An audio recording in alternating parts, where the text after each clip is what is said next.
Welcome to our channel. Today we how to subscribe with CoinStats for portfolio rebalancing notifications, full guide step by step clearly.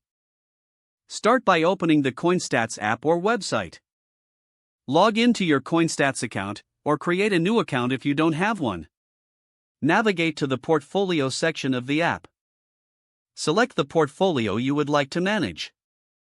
Look for the settings icon or option within your portfolio. Click on the settings option to access your portfolio settings. Scroll down to find the notifications section. In the notifications section, look for the option for rebalancing notifications. Toggle the rebalancing notifications to the on position. You may be prompted to set specific parameters for notifications.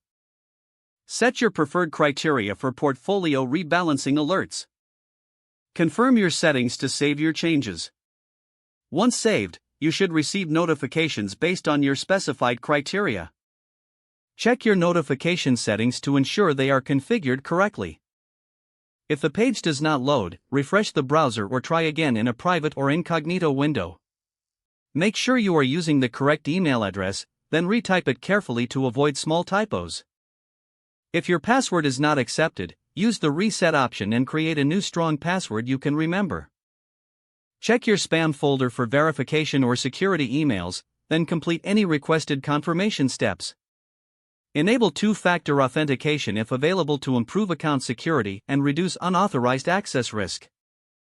After signing in, review your profile details so your contact information and settings are accurate and current. If you see an error message, note it down and try again after restarting your device and internet connection. Log out when you finish, especially on shared devices, to keep your account and payment information secure. If the page does not load, refresh the browser or try again in a private or incognito window. Make sure you are using the correct email address, then retype it carefully to avoid small typos.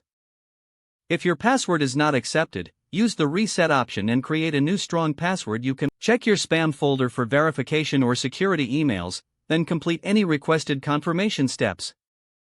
Enable two-factor authentication if available to improve account security and reduce unauthorized access risk. After signing in, review your profile details so your contact information and settings are accurate and current. Don't forget to like this video and subscribe to our channel for more step-by-step tech guides.